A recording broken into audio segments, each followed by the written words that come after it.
one breaks the Hawk wall. What's the name of Unflappable. your Catachan alter ego?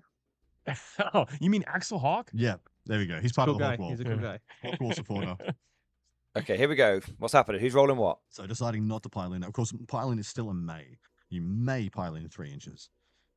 I feel like those hawks are out of coherency, but I'll let it slide. 2 hits, 2 wounds, no AP. 2 fails there on the last member of the kill clade. Sorry, the battle clade has been removed. Nice. The hawk there just taken out one of the. I imagine a flying kick of some sorts from the swooping hawk. Basically, the equivalent of guardsman, that, because they've got las guns on the T3. And going to be ignoring modifiers because Belisarius Call is -1 to hit here. Ooh. So really going for the kill here with Lycus, I think. Okay, Lycus versus Call. You know, let's see if it. The odds Come on, let's do it. Exciting, excitement. I'd like to see it. I love Lycus. I'm a big Lycus fan. 8 attacks hitting on 2s, rolling 1s, results in all hits. That was the basic squad, I think. Yeah, rolling the. I always start with the worst ones. Yeah. And then kind of work your way up to the good stuff. So damage 1 attack of Lycus now. Lycus has 2 different sets of attacks. They've got the blade, which is damage 2, and you've also got the kind of array of 3 wounds. The spider's fangs and the wave render, or weave render, I think it is. Which will just give you a bunch of extra attacks. Okay, he's taken 2. 6 remaining. Down to 6. Well within the range now of Lycus to finish off. Let's have a look. All hits. He's rolled quite a few 2s here, so that ignore modifiers is good. 2 at AP, 2 damage 2. Takes 4. Feel no pains. Takes only 1 of Richard. He got the feel no pains. That probably keeps He him almost alive. had it. He almost had it. He failed 4 invulnerable saves. Silent feel no pain. Big ask now for the XR to finish that off. Look, critical 5s. He almost had it. Shot Call with 1 model, with one of Lycus's attacks. He almost had it. 5s on Call. 6 AP2s here. 4 up. Only 2, 4. No, down to 3 remaining. Call survives. If he hadn't got all those field pains, that unit is such a good little combat unit. Yeah. Well, it's got the best advance and charge in the game, yeah, theoretically. It's not the best combat unit in the game. No, it's not the best combat unit. It's definitely but not. But has the best reach of any So unit Call's in the probably game. going to live. 36-inch threat range. I don't think there's any other attacks. There might be as some well. shitty Warp spider attacks, but with I don't think there's anything else there. Shuriken cannons, because they've got lethals on 5s. Oh, so dude. You can just do phenomenal work. Lycus in Windrider Host Yeah, is that's one of what the I most got, yeah. explosive combos you could ever possibly conceive. I'm seeing what's happening next. What's next, boys? Yeah, that is a gamble that he made and almost. Who's attacking what? Come on. In a tight spot Very, right I mean, now. again, very good saving for Richard. I think on the odds, it's close. Okay, but, that was the Richard's doggos. save has just kept him in the That was the Service doggos Raiders down here. Domed by the Shining Spears. They are the almost, superior. Almost casually rolled over there by the They are Shining Spears. superior biked or bipedal, four-pedal miniatures on this table. This is really good though now because he's opened up this area and forced a lot of attention here. Maybe he cannot come back out here and get him and reclaim this. So he's been put somewhat. I don't think that was enough. Infiltrators have just gone. I do think now. the top of the battlefield is looking pretty solid for the Adeptus Mechanicus, isn't it? Well, that's right. If I don't Richard think can that was maintain enough. control of his expansion, he's already just He didn't get the sort of Skitari up there. expansion He didn't get the of infiltrators up there. Liam twice. So if he just holds his Oh, one more technical time, even if difficulties on the Liam holds his camera. rest of the Lag game, on the there's still a camera. disparity of It's getting points hot. by 4 in Richard's The favour. dice cam's It broken. does feel as well that the dice cam's breaking down, dragoons boys. there, if the infiltrators hold up and Technical manage to do some damage difficulties. into the Eldar, and they can kind of win that fight in the long run, they could just run off and deal with the Reapers. And those 2 units going into the Reapers is not what the Reapers want. They're also so close together, they could probably all be charged all together. So he put 4 of his infiltrators into the Warp Spiders, killing the XR because they're taking a wound on the Flicker Jump, and 2 other models.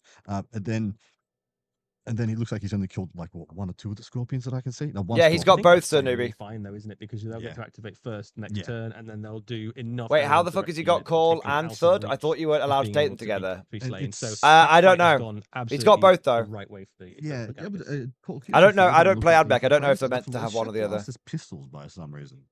Feels like they are pistolesque. They're held in one hand.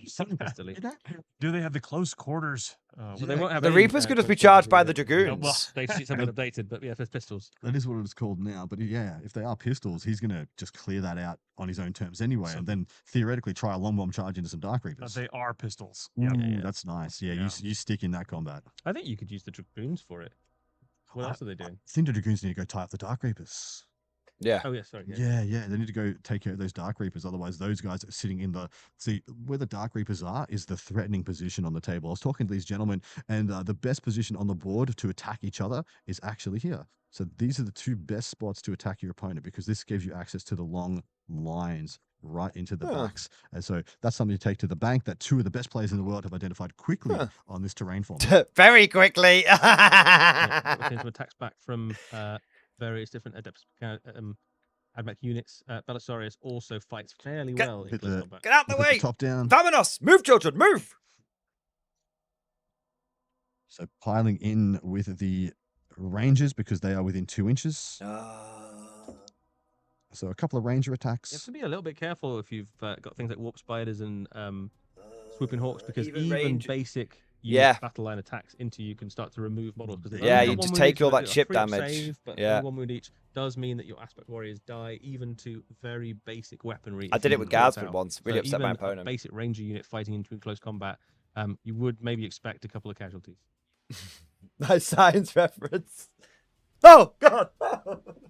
So now the consolidation move of the Spiders is being considered now. Of course, these players are learning a lot of how to extract maximum value. Told you, those Mega Knobs should have consolidated. So pretty cool. Pretty Rigged. cool seeing these two best players in the world, two of the best players in the world. He still won, though. Think their way through things in action, in a tight, under pressure situation. Like we're just wringing out that value from each of these squads, trying to figure out how can they threaten multiple things at once while maintaining presence and I'm making the same joke again.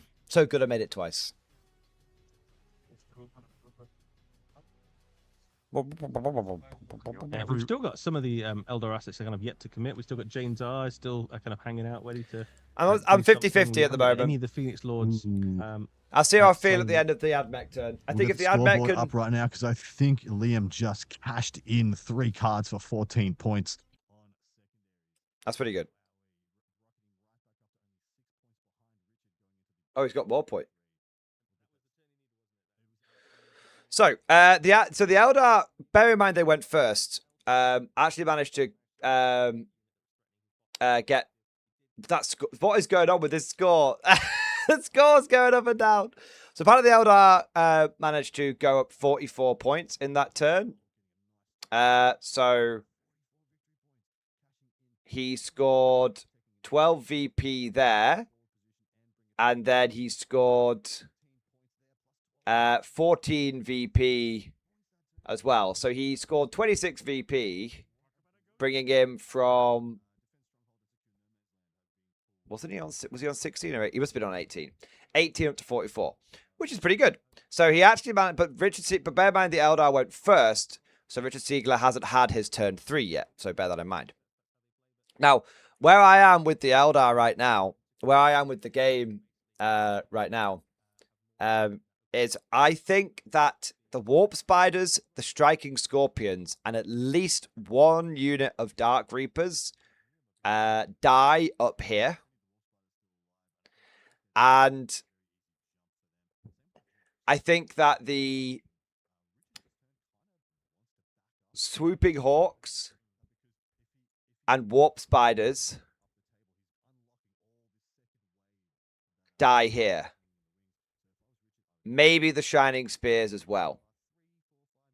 Because you've still got the Taraxi. You've still got the Taraxi. So, and I think the... But the question is, at that point, can the Eldar do the turn 4 big Mamma Jammer? Now, where things could get dicey is if the infiltrators up here are able to shoot... I don't know what their pistols are like, but I think they've got pistols. If the infiltrators up here are able to shoot these Eldar models to death, then it could mean that the 2 units of Dark Reapers die up here, because the infiltrators could then charge out and the Dragoons could charge another one. If that happens, that's pretty bad for the Eldar. I also think that's pretty bad. The big question is going to be, I think the Falcon's just going to die to these guys just shooting it in the face. And I do also think it's important to worth worth noting that the Dune, as these guys point out, the Dune Strider here can actually go through this wall because that's only a little bit in the way.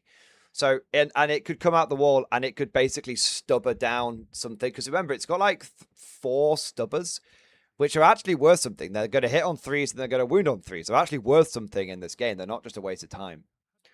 So yeah, I think that the Eldar is going to lose. I think there's a real chance the Eldar just loses all of this.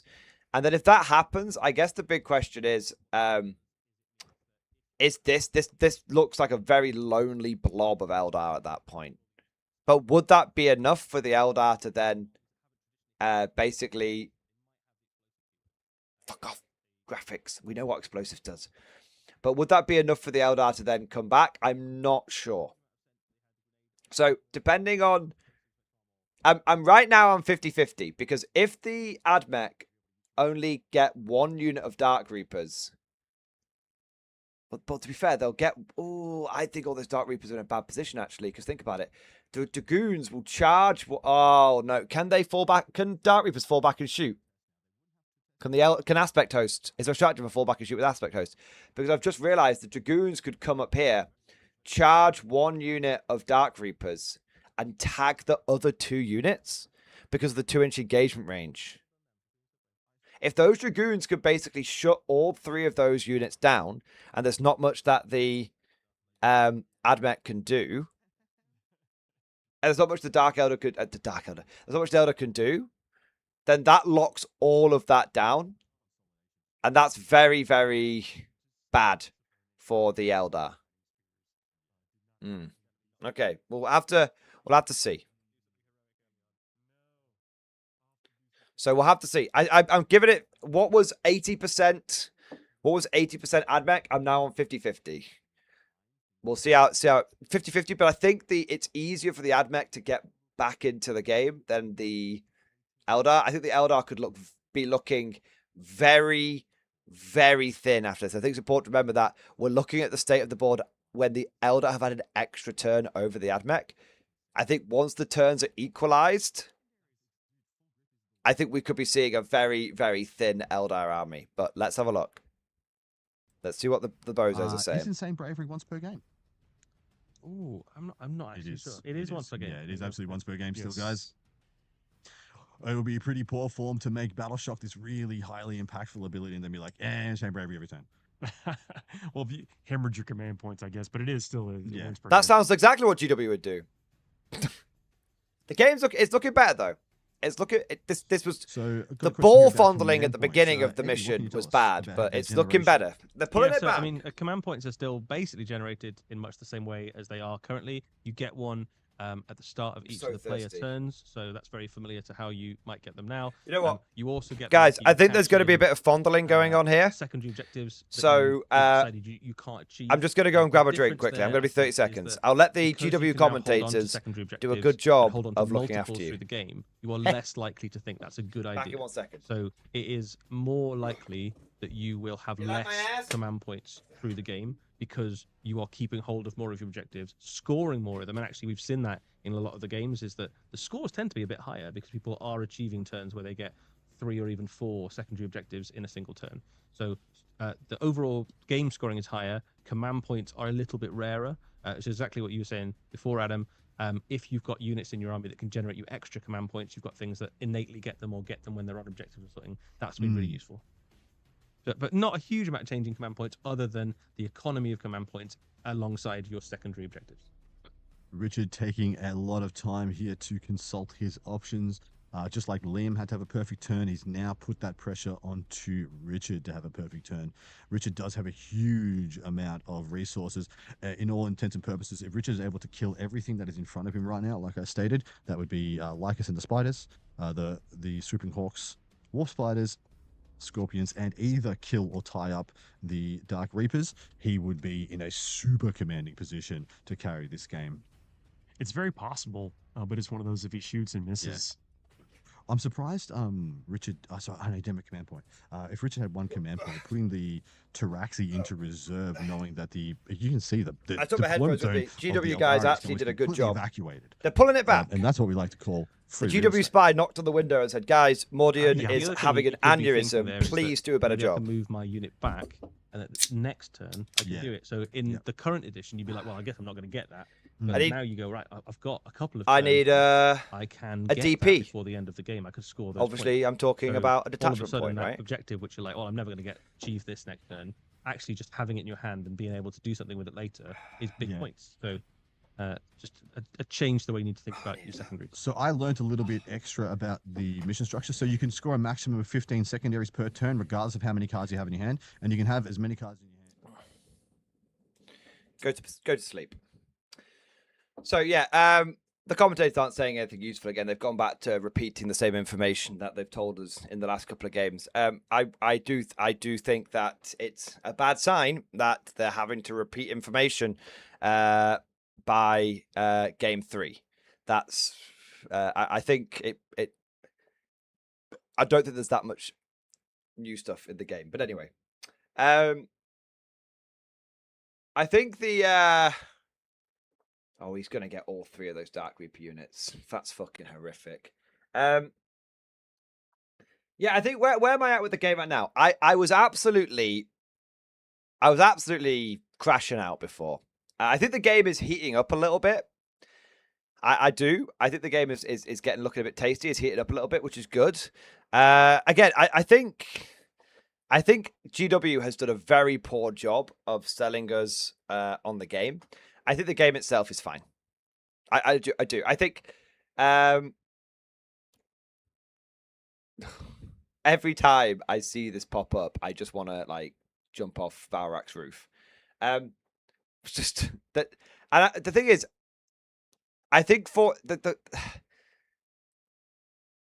look, I think that this game, I actually have a bit of sympathy for the commentators because there just wasn't much else for them to talk about. There was a lot of fondling going on, as we said. So I do feel kind of bad for them. That being said, Games Workshop, like, have something, I don't know, man. It's just, I think the commentators have been in a bit of a difficult position where they've been like, oh, nothing's happening, so let's just talk about some shit to fill the dead air. And then they've kind of got used to nothing happening. So then they kept talking shit. And they went, oh, fuck, no, things are happening. Yeah.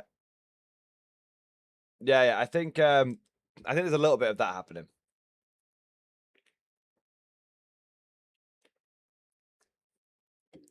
I just think I think each game has been I think if you had played any of these games, they would have been more interesting. I don't know. I just don't think that the way they decided to present it has been particularly great. I think having the players mic'd up means that you let the players immerse the viewers in the game, and then the commentators add additional information on top of that. So like when so for example, one of the players is like, okay, I'm gonna play the explosive stratagem, and the commentator goes, and here's the explosive stratagem, and they just bring it up, and then they take it away again. That's how they should have done it. But the problem is the commentators are just. The commentators are having to basically try and interpret what's happening on the board and then communicate it to us. And it's just that we don't. The middly man is it's just difficult. Yeah. But overall, I think this game is looking. I thought this game was 90% in favor of the AdMech. I think it's looking a bit. I think it's looking a lot closer now. I think the Eldar doing that full send turn was great, but I am a little concerned that we haven't seen the AdMech clapback yet. I think let's see what the clapback's like, and then we'll determine whether where the Eldar are at. But yeah, I think you could see just. I think you could see all of this disappear for the Eldar. And then I think, okay, we're going into turn 4 for the Eldar, and they've just got like 3 units left. And I think that's. I don't know if that's enough to clap back with. Yeah. I think the Admech would have more reserves. I think and I think those little Scraplet Eldar units would just die to whatever Scraplets would be left over on the Admech side.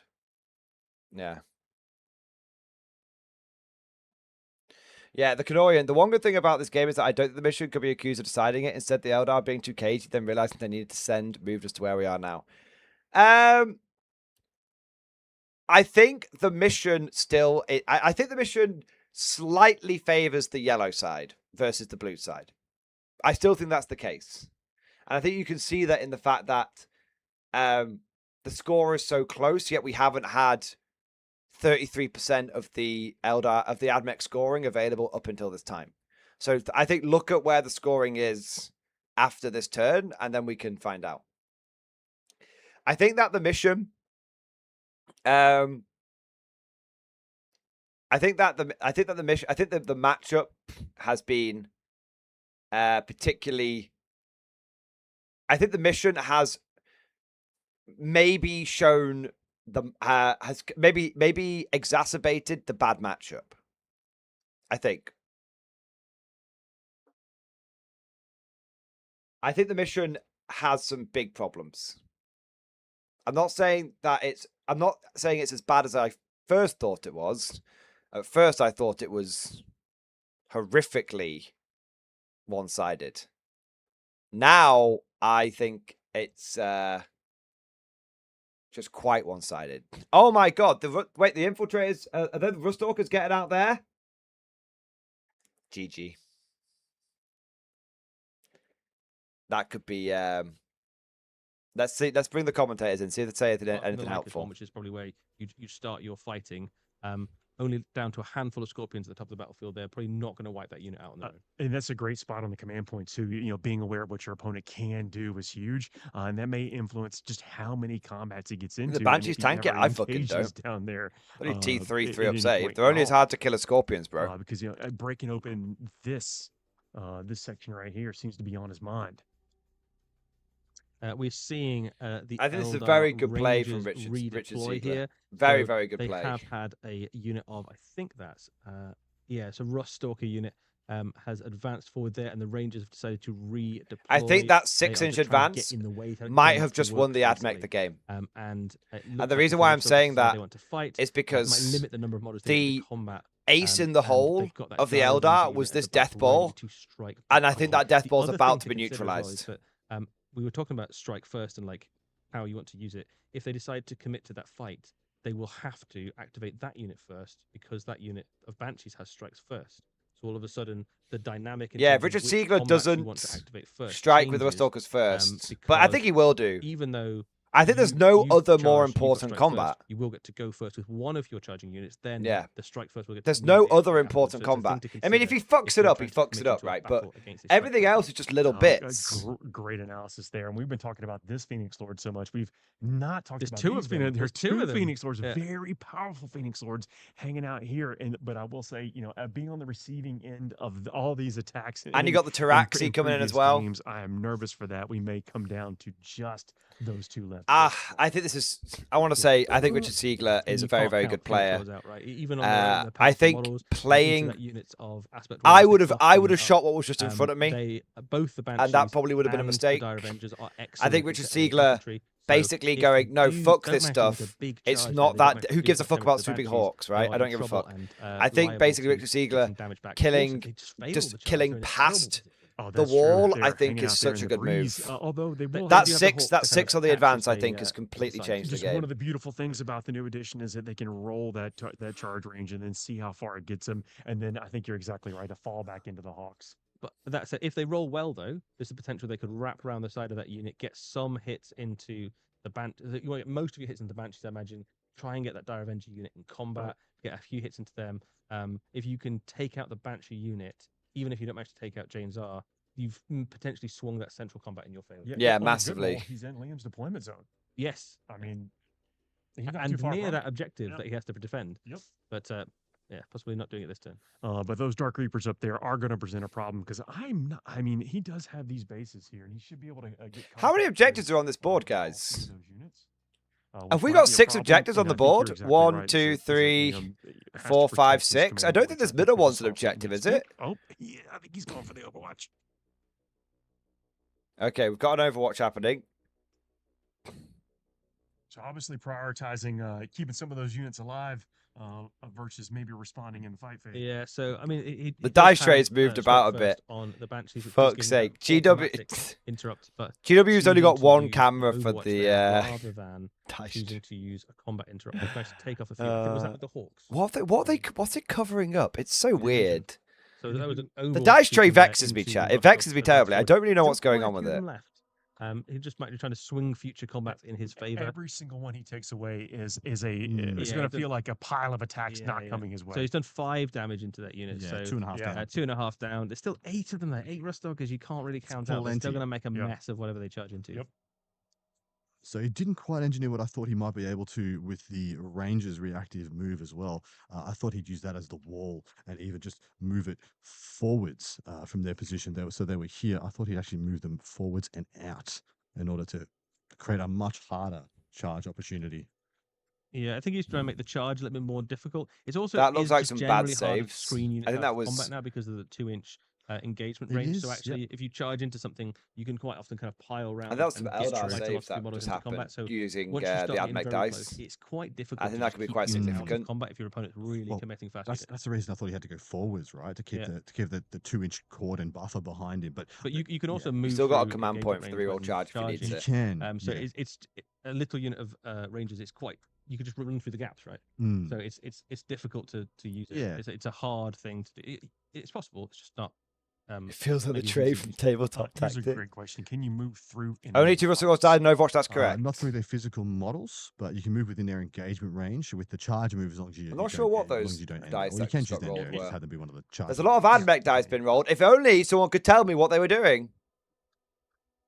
So Richard needs to do a big clean-up job here. One of the downsides of the deployment, the way that the Dark Reapers arrive from reserve is that one Dragoon base at the front of the unit tags all 3, right? Yep. And it'll shut down the whole fire base. Yeah. I mean, that was the risk I think he knew he was taking when he put that unit up there. He's like, right, this is worth it for the points. And, Liam did very well. Hawks going down, boys. All the kills he needed to. I don't know what shooting them. Maybe Stubbers. So, yeah, solid. 6 swooping Hawks, and now he's going to spend one of his agile maneuver tokens, and he's going to battle focus tokens rather, and he's going to move 3 inches after being shot, and now he's trying to get out of line of sight of the Ballistari.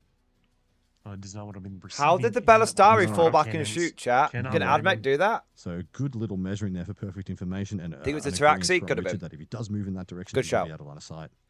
And of course, he's trying to make it so Thulia has to charge. They must be able to fall back and shoot. To the rescue of Karl. I love that he's making Thulia try and rescue Karl, because Karl is furious about it. Oh my goodness! And Karl's going to be like, "I was fine the whole time. I didn't need your help."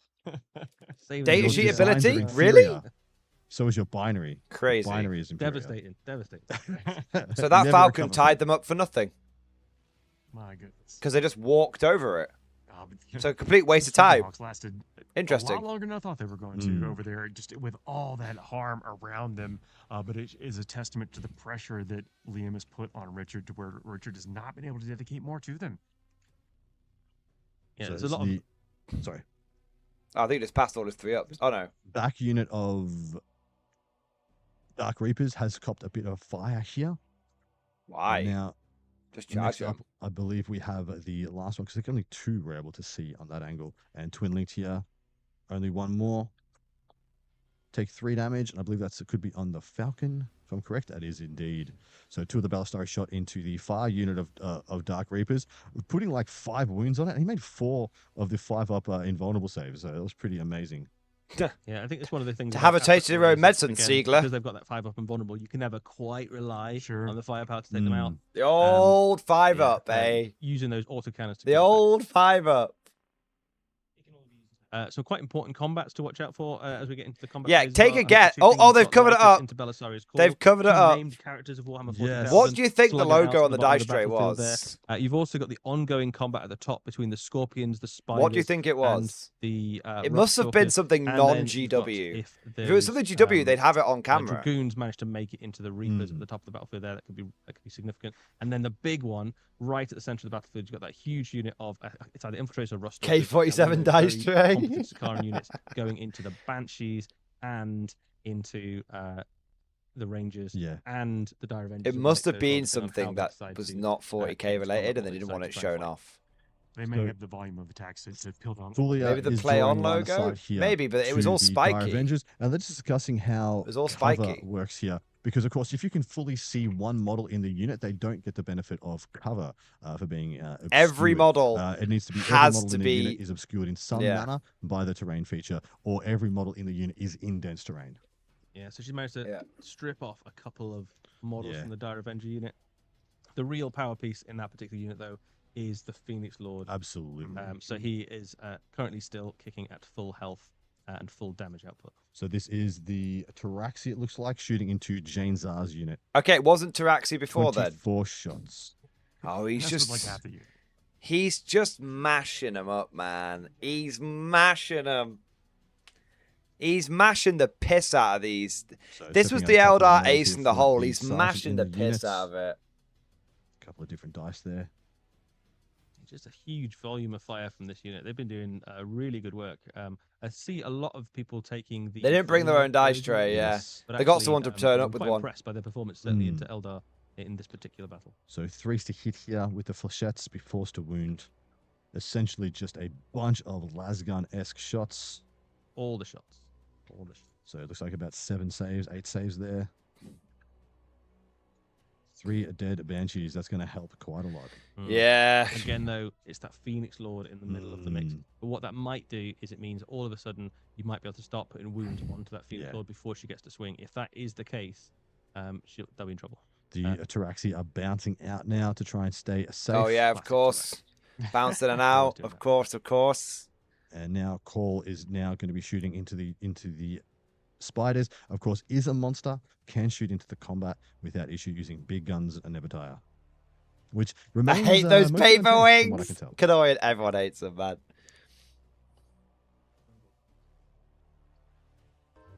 Monsters and vehicles still able to shoot while they are engaged. Well, good shitpost. Thanks, super chat. I was away for a while. Is the new meta melee? No, I think the new meta is MSU. I think the new meta is MSU. Lots and lots and lots of trading and MSU.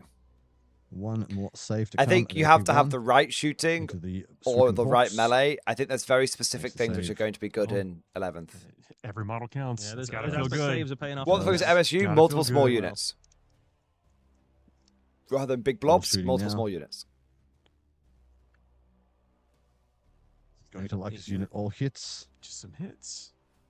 all wounds. This is the super melter. It Melter is, 3 is here. 2 down. mega melter. Two of those. How many wolf spiders are left here? In that particular unit, Yeah, or just in because general? did Karl attack in that combat? Because I didn't see him roll any dice for that I or do don't any think damage. he rolled particularly well. Oh, okay, fair enough. I think it fair bounced enough. off the invulnerable save. He did nothing in combat. I find that I didn't. He's not really. a I combat- didn't he's see. Okay. No, He's okay. I didn't see him he's roll the decent for right back dice. in I combat. think he missed him. But anyway. You don't go charging. Karl at the doesn't battlefield kill a trying to get single to warp the- spider. More of a defensive piece, right? Like he can look after himself if With he his gets big into a fucking spot. axe and his little legs. We'll see. I He's doubt still it. fighting a Phoenix Lord though, so we'll see how I'm gonna the ongoing fucking check combat this. Lyke's put a lot of damage on him before, and could be enough to finish him off if she gets to swing. How good is Karl? He used to be alright. So a lot of remnant units here. Not as much damage going in as I thought. Have we seen I think we've seen what the flechette blasters Oh, taking the that's it, scorpions really, I down think. to what is that 1 or 2 models left in the top left? They lost a few models in the combat last turn. I think we've got one He's scorpion got- left. Yeah, it looks like 1 scorpion Looks left. like we've got a couple of spiders. 4 left attacks Yeah, at two strength, 5 spiders. AP minus It's not 1. going to be enough to finish Nah, that unit they're gonna- off. they're And gonna if you win look- that. 4 look at the attacks at battlefield, strength, they've also 8 AP moved minus that 2, unit damage 2. of, So that's uh, 8 attacks hit on units 2s. of- He does get all of these. He gets all of these, by the way. The Ballistari And up as well, 2d6 just make sure that strength they've secured 4 the objective attacks. in the event that something very unusual Yeah. happens and the Yeah, he definitely didn't do. He didn't kill a single one-wound warp spider, guys. Haymaker Richard Siegler has in melee. What's he going to try and base? He's looking. He's asking Liam, what is the delineation of units here? And he's asking, where can I get? I saw in Cole range throwing of hands. everything? He couldn't Because hit for Trigon's shit. got too Oh, much fair enough. proficiency within I was gonna his say own hashtag rigged, but should be if relatively chat's easy saying to they saw contact and roll, there you go. Whether he will kill it all is a different You've story. also got the opportunity to charge, and then when you Yeah. consolidate, when you pile in, sorry, you can also cut them. Adeptus. So your pile in effectively is a This is the 5-inch stream that reach never out, ends. and It then goes your on 2 and on, inches my forcing them into friends. the combat. So people But the started goal is streaming just to it, get not stuck knowing into what the it was, combat, and they'll continue streaming it forever just so because usually this to is the get stream So that this is interesting, so doesn't he's stated he wants to go with end. this position tagging just the ranges, but not going within base to base. So he's going to use his pile in to tag into the back of Jane Czar and try and pick it up. And in doing so, he's actually going to stay a little further away from Azaman, because what you would do right now is you would use Azaman as a heroic piece to go and tag this up and save Jane Czar if you wanted. But Oh, then you'd be big charge. sacrificing And the reason another you're Phoenix trying Lord. not to get into engagement range of the Banshees is because they've got strike first. Correct. So if you did get in engagement range, you'd be forced effectively to fight them, to have to fight them first. Whereas not being engagement range, you have a more likely, more chance. No, to don't fuck do about. that. Just get We in also there. know Stop being a that the knobhead. Eldari only have a single command point left. Which is what we talked about before, whether he's going to save those for the combat phase, either to interrupt or He to can't countercharge, interrupt. or whether he was happy to use those. I mean, used Just one of get them in earlier on, there, which meant that he's nobble down to him. one, and his options are limited because of it. I do like that we even Yeah, got don't the fuck units about. Don't be a included knobhead. here Just get to make stuck it in. to Come where on. It's really almost impossible to come in there and just pick up the Rangers. Yeah, it looks like because it's two. You only get 12 hours. That's not true, well, Brimgorn. like, I have will streamed for be 24 hours. So he's just Liam has just stated, I think you can pretty easily engage everything. So the front unit is 1 unit of Banshees, and then the back unit of Banshees is just 3 with Jane Czar. They're going to be tagged around the back. Of course, he's going to tag into the Rangers, and then he's 2 going to fight units into of the front unit of Banshees. Banshees. So it's all going to be in combat here. And how he splits the attacks. I'm back on 75% admech. Banshee removal duty. I think that 6-inch 5-inch advance. charge here. Yeah, the other option. Yeah, the I other think option I'm is back you on. wait A until it's- Dragoon. Sorry, we got the top down. Probably Zeddy. You can wait to activate, and then when you I'm do back on activate, you can 75% move in admech to witness. attack James R, because you don't have to necessarily fight the thing that you charge. Yes, you could do correct. that, but debatable whether you'd rather just The remove. vault stops at 12 hours. absolutely Stream will remove go the on next forever. one, you want to go and do some damage. So So I'm cheeky breaking man here, the he's very happy breaking the stream up into VODs anyway, so it's fine. And he's gonna- I've he's gonna definitely had back the 24 hours. I other think you one guys against thinking of both Twitch. I've the definitely had Warp Spider and the Striking Scorpion. gonna Google and it. because the 2-inch engagement range is able to do that. No, acknowledging one Dragoon is probably going to, it has upsides or downsides to Ice 5 Dark Reapers. He probably doesn't actually kill 5. I don't think he needs. Oh, apparently it's Exactly changed. right, but that's, that's what he's saying. Shooting. Yeah. Doesn't need to kill him, just shut him down. Oh, well. Save the infiltrators, and then the infiltrators will go in and clean them up in another turn. Okay, So well, they're on their way there to and- try and save Belisarius' call. Well, Thulia is actually able to place her big base. do you want me within to 2 end it both and do it units. do it a second So bit? you I can guess do I could do. tricksy Literally stuff here end because and the coherency. So the I could just 2-inch end it and engagement start range, it of course, again straight and quite a away. large base. It's going to. It's not that hard. Units. Does need to make sure she finishes within an inch of one of them, which I think she has managed. The remnant unit of Ruststalkers that did get disembarked. We got from 20 the Doom minutes. Rider has gone into Lycus' Yeah. squad as well. We'll keep So going. the We'll mop-up keep going of for 5 these- more. That's going to make a mess, isn't it? I don't think if they were just still fighting Core, you'd fancy the chances. Actually, against all of that stuff that's Yeah. going for them, that probably is going to be enough to remove the spiders at the bottom of the battlefield there. And up at the top of the battlefield, you can't imagine there'd be many Eldari left Yeah. after those Dragoons have gone in. Yeah, I don't think the Eldar had Yeah, this. so the I think they Ranger, went we thought full was the last send and Ranger then in the top basically left went out squad in a as blaze well of that glory. got hit by Charge essentially the all of samurai. Warp Spiders was in fact the techno-archaeologist character, and is now charged into the Warp Spiders in the top left. Oh, good for them. Good for them. Yeah, sounds nice. It's cute. Oh, there may just be too many bases left on the table for Liam to deal with. He's losing some efficiency and effectiveness of his unit is going to be a very difficult next turn for him. I mean, Liam does have still a lot of models in that central fight. Yeah, we're but gonna they've see not how bloody the swung yet. How the Sikaran unit swings into that. I think the Eldar might still come out on top of that central battle, but maybe not fast enough to be able It's- to affect the rest of the game. It's gonna suck. That's what you said there. Yeah. I do think. I think all of this dies. Azumin eventually. Let me move my their face out of the way. out of that combat. But yeah, that's going to be a much. I think reduced, all of this package. dies. I think pretty much. The shiny spears at the bottom. Who knows? Yeah, well, that's what I thought. I think everything up Richard was here able to dies. project I think out of most the of this jammed gets made position combat he was in ineffective, and and get I those think Rock everything Stalkers down here wide dies. and into that big pocket of aggressive units. I think he'll carry the day here because he does. It does really have anything. After Lycus's squad goes down and with the Dark Reapers tagged, what does he have to actually do damage next turn? I would if the say Dancers 20 aren't minutes to there? get through one It's just fight gonna be phase. really the vapors of the Easy Eldari peasy. army. But with these fucking players, they've got to fondle each other for a bit first before they actually get to roll any dice. But look, I got to tell you, Eldar always in range. Yeah. I don't care where they are on the table. Just assume they can get you. The shiny spears can move through terrain, I think, without penalty. They can also, they're naturally fast. They can also have an extra added onto their move. That's right.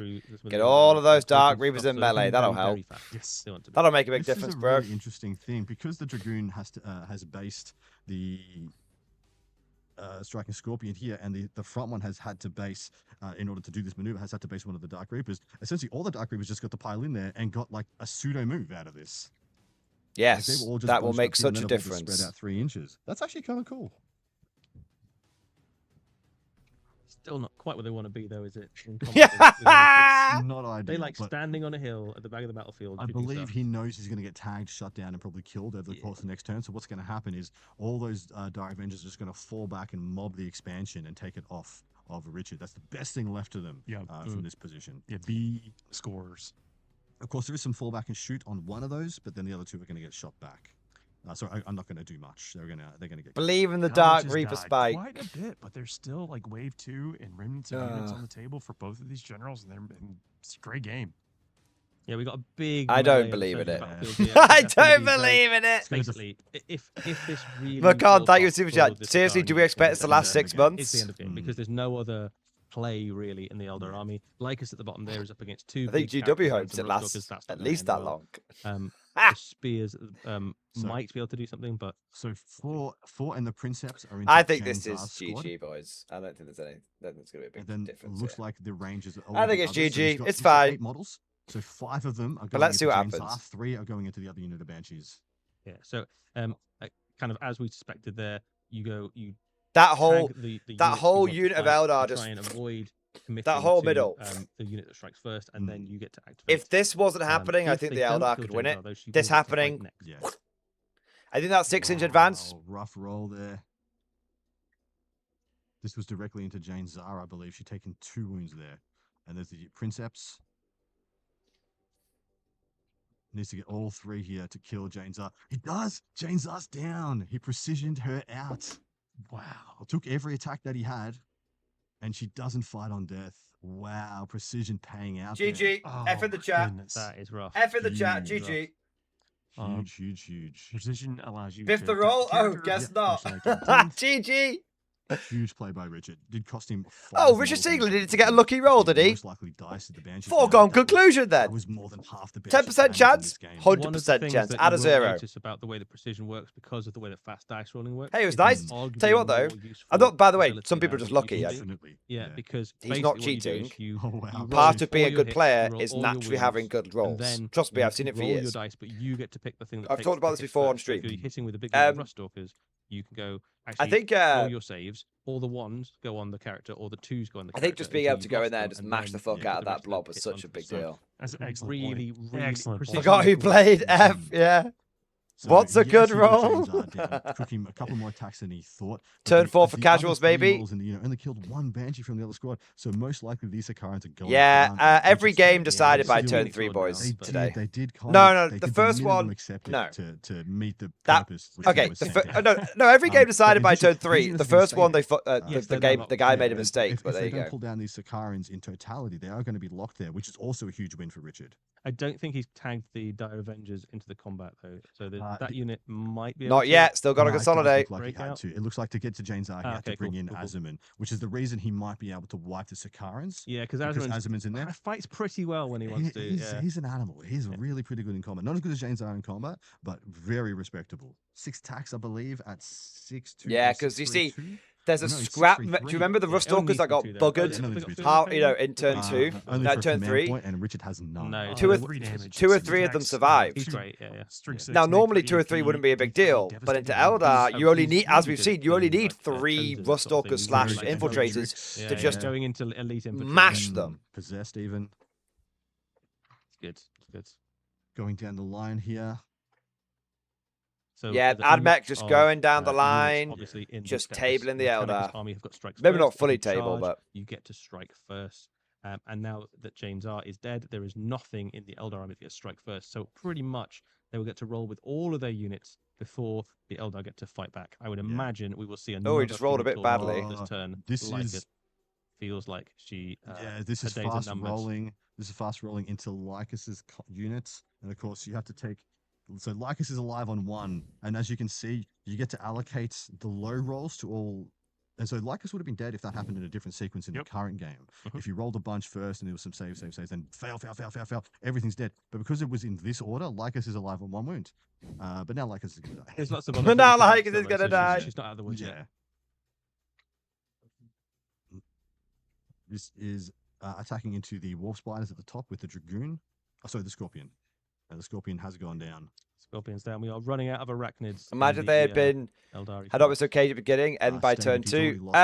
Yeah, I think this is a great display of Eldar being in a bad place and a great display. He allocated a wound from the flicker jump when he went over there. Yeah. And so once I think this to it, you have to continue allocating to it. I don't think there's anything the Eldar could have done in this. Unless it is specifically I don't think so. You do have to continue.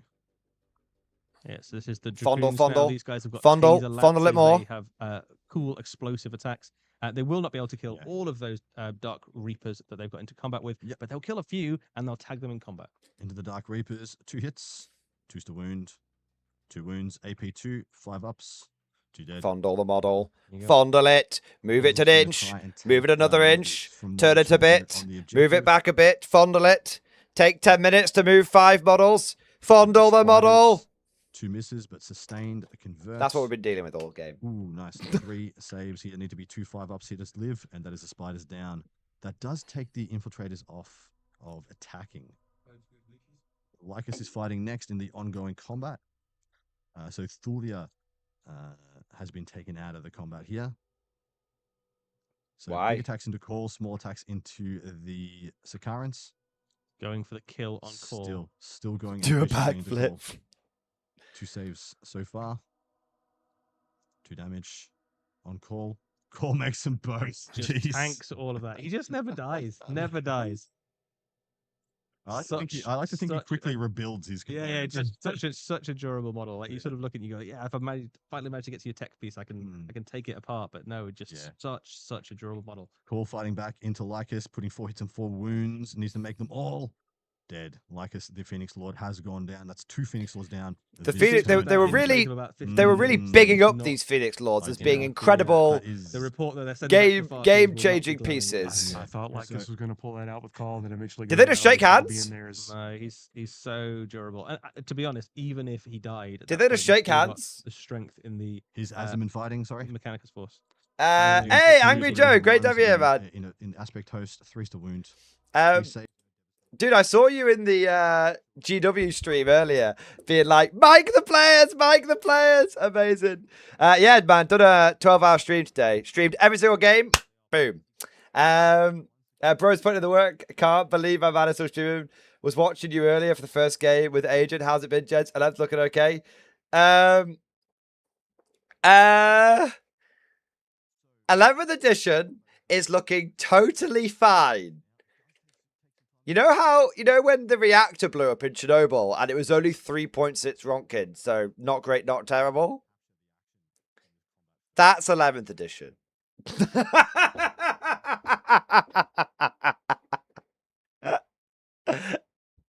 It's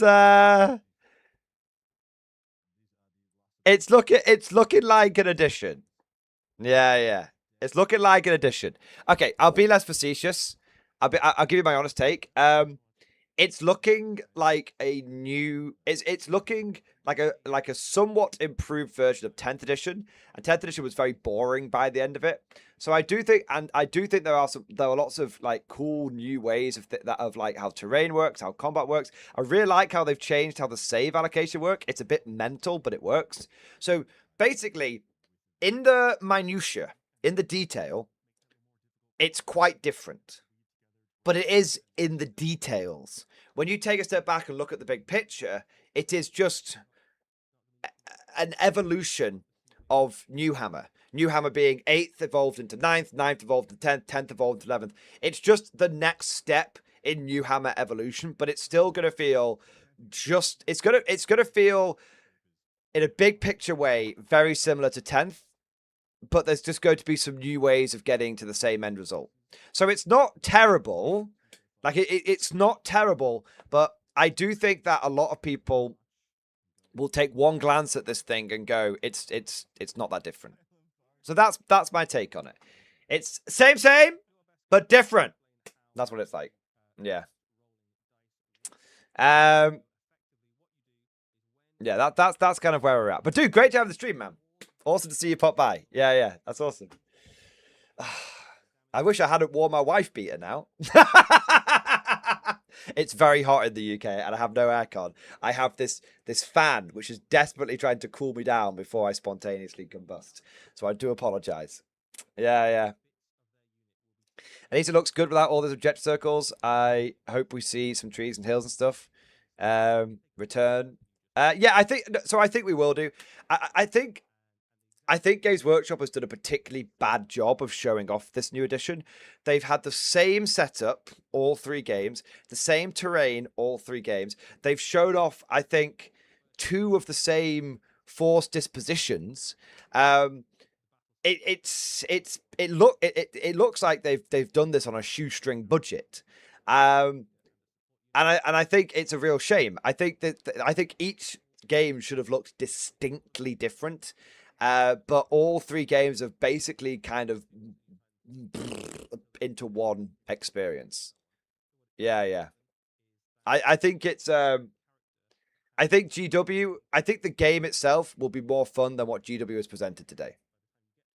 Yeah.